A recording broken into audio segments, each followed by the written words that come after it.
Je pense qu'avant, il savait mieux prendre les gens pour des cons. Maintenant, ça se voit. Mais même Macron, dans sa manière de parler aux gens, hein, il leur dit salut, bah dis donc, t'es con, non? Ah, attends, mais on peut pas parler comme ça aux gens. Vous avez pas de boulot? Bah si, il y en a là-bas. Je traverse la rue, je vous en trouve, ils veulent simplement des gens qui sont prêts à travailler. S'ils veulent un responsable, il est devant vous. Qu'ils viennent le chercher. Et ce responsable, il répond au peuple français et au peuple souverain. Et attention, le Gaulois, réfractaire au changement. Les conseillers, ils font non, non, non, tu peux pas parler aux gens comme ça. Avant, il y avait voilà, un peu plus de cynisme. Alors, bon, je défends pas le cynisme, hein, évidemment, on a bien compris. Mais il y a quelque chose qui passait mieux. Chirac a eu cette bonne image parce que il y mettait de l'humain, quoi. Il buvait une bière avec les gens et sincèrement, ça lui plaisait. Je pense que voilà, tu peux mentir aux gens, mais il faut être sympa. C'est vrai, vous gagnez encore 6 points dans les sondages, alors que tout le monde sait que vous êtes un menteur. Ah oui. Et vous savez pourquoi d'abord? Parce que je suis un voleur. Non, je suis sympa. Voilà, je suis sympatoche. Je suis que ça, mais à fond. Bienvenue à Recto Verso. Cette semaine, notre invité, c'est Jacques Chirac. Le bilan de vos 7 ans à l'Élysée va défiler devant vous. Non, rien. C'était juste pour vérifier le bazar. J'ai décidé de dissoudre la... Mise en examen. Hop.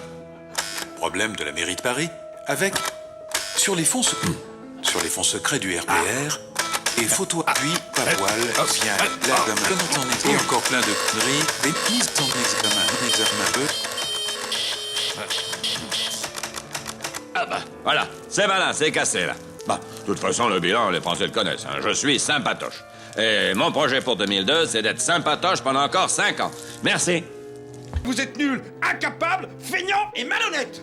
Oui, mais je serai réélu, parce que je suis sympa. J'ai l'impression, pour avoir vraiment été à l'Assemblée nationale, salle des 4 colonnes, interroger les députés,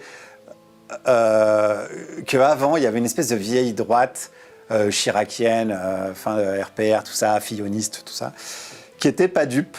Et quand ils répondaient à mes questions, je sentais qu'il y avait un truc... ouais, non, mais je te dis ça, mais évidemment, bien sûr, on s'en fout, viens, on va boire une bière, quoi. Donc je sentais du cynisme. À Johannesburg, votre discours sur l'état de la planète a étonné tout le monde, tellement il était à gauche. Ouais, ben, faut pas être con non plus. J'avais un public de pauvres, je me suis adapté. J'ai été au Brésil, je parlais football. Vous avez dit ce que les gens voulaient entendre, quoi. Bah ouais, ça marche en France. Alors, monsieur Chirac, les derniers sondages vous sont extrêmement favorables. Le dernier BVA vous donne même gagnant contre monsieur Balladur au 2e tour à 59-41. Votre réaction? Content. Enfin, vous savez, les sondages, ça va, ça vient. Comment vous expliquez, au fond, vous, l'inversion, ce qui s'est passé depuis un mois et demi, l'inversion de tendance? Qu'est-ce qui s'est passé? Je ne suis pas là pour interpréter. C'est un instantané ponctuel, à un moment donné de l'opinion, un temps T. Excusez-moi une seconde. Oh putain, c'est bon! Un instantané. Vous sentez les gens, vous voyez les Français? Non mais moi... Est-ce que vous les avez vus changer vis-à-vis de vous déjà? Et si oui, quand, pourquoi? Vous savez, moi, je vous l'ai dit tout à l'heure, je me suis beaucoup investi dans la connaissance des Français et de la France depuis longtemps. J'ai élaboré mon diagnostic, je l'ai présenté. Je connais bien les Français d'abord. Un short, un pastis, tu leur fais danser la chenille et ils sont contents. Vous pensez ça? Bah ouais. J'ai élaboré un projet, je l'ai soutenu, j'ai engagé ensuite un dialogue, une campagne, c'est pas un projet qu'on assène, c'est un dialogue que l'on poursuit, c'est ce que je fais.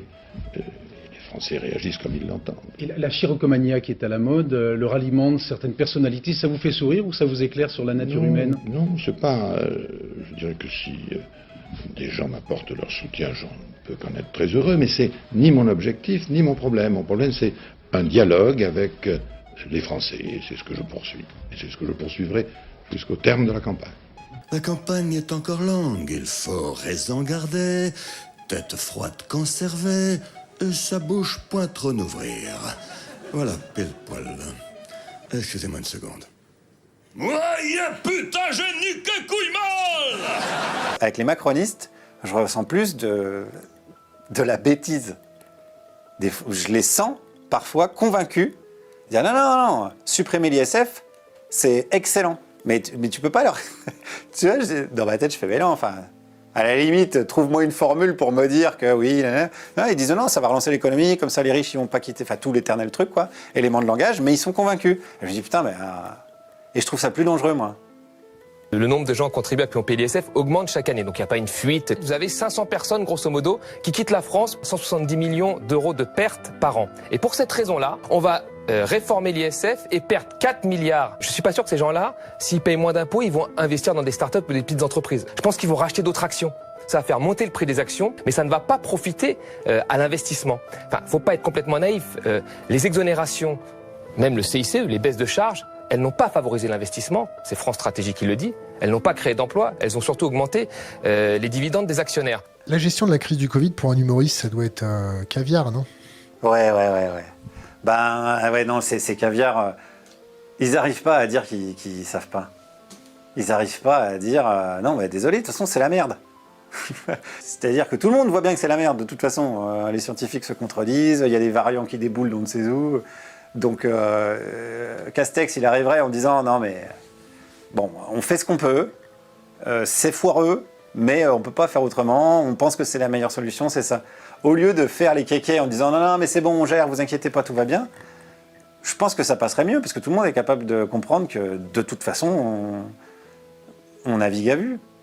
Alors, tu vois, le coup des masques, enfin, je dis, mais à quel moment tu vas penser que ça va convaincre l'opinion publique?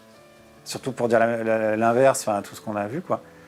Donc là, on est dans une tragicomédie, parce que, bon, bah, évidemment, il y a des morts et c'est terrible, quoi, mais avec des mecs qui disent, des mecs et des nanas, hein, d'ailleurs, faut que je sois un peu plus inclusif, mais qui disent, vous inquiétez pas, tout est sous contrôle. Et derrière, t'as tout qui crame, des mecs qui partent en courant, des CRS qui éborgnent des gens, enfin...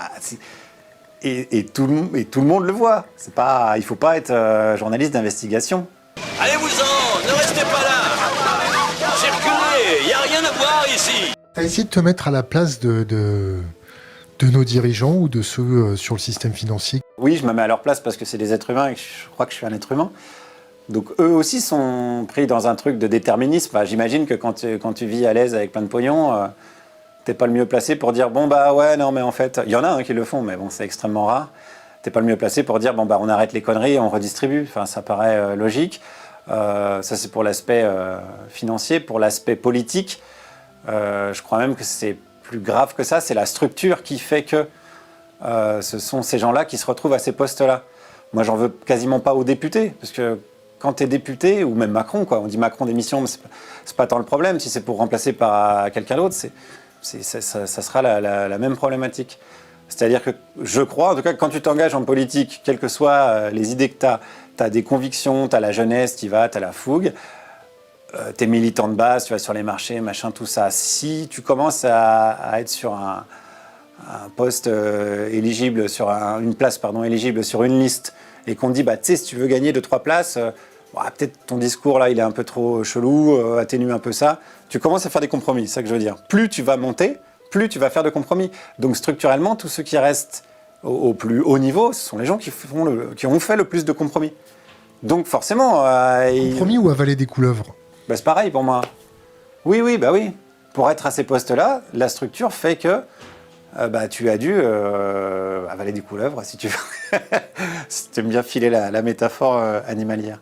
Donc j'en veux, une fois de plus, ça rejoint un peu ta question d'avant, j'en veux pas aux gens, c'est pas tel député qui est con, c'est la structure qui fait qu'elle permet à ces gens-là d'être à ces postes de décision importants. Donc oui, si tu veux, je me mets à leur place. Et quand tu es député, j'imagine, tu rentres dans ta famille, manger à Noël, enfin je sais pas, il y a un statut social qui est pas dégueu, donc qu'est-ce que tu vas... Du jour au lendemain, tu vas pas dire « Ah non, mais en fait, ouais, non, je fais de la merde ». Mais ça te met dans des positions de dissonance cognitive terribles, quoi. T'as des députés, je discutais avec quelques députés, des fois ils te disent... Il y a une députée dont je tairai le nom qui m'a dit, LREM, qui m'a dit « J'aime bien Édouard Louis ». Et je dis « Édouard Louis, il a quand même écrit un bouquin pour dire « Macron a tué mon père ». Donc comment tu peux voter la baisse des APL le matin et lire un livre d'Édouard Louis l'après-midi en me disant « Ouais, pas mal ». Enfin, tu vois, c'est là où je me dis, c'est dingo en fait. Pardon pour cette analyse politique. C'est dingo. Waouh, c'est puissant, hein. On vit dans un... Non, mais tu vois ce que je veux dire, c'est vraiment c'est la structure qu'il faut changer. Alors le problème, et après je te laisserai poser ta question, le problème c'est que pour changer cette structure, il faut la hacker. Et donc va falloir, pour changer la 5e République, il faut être élu. Donc va falloir passer le casting. C'est très intéressant ce que tu dis. Merci. Je vais boire un coup tellement... Alors, bois un coup comme ça, vas-y, vas-y, parler. Tu dis il faut la hacker, c'est-à-dire il faut s'introduire d'une façon furtive pour ensuite prendre le pouvoir, ou il faut y aller en opposition? Bah, la révolution ou la réforme, quoi. C'est ça l'éternel débat. Le cheval de Troie ou le brut de force? J'ai pas d'avis définitif sur la question. Je crains que le cheval de Troie, la structure est trop forte et finit par te bouffer. Parce que c'est là depuis des années, c'est costaud. Moi, président de la République, je ferai en sorte que mon comportement soit à chaque instant exemplaire. Et l'aspect révolutionnaire est assez facilement réprimable. Donc, alors, j'ai pas la solution. Hein. T'imagines bien que d'ailleurs, si j'avais la solution, j'allais dire je serais pas là. Si, je serais là quand même, mais je te la dirais direct. Je dirais, on fait pas les conneries là. La solution, c'est ça et on y va. Donc, je sais pas.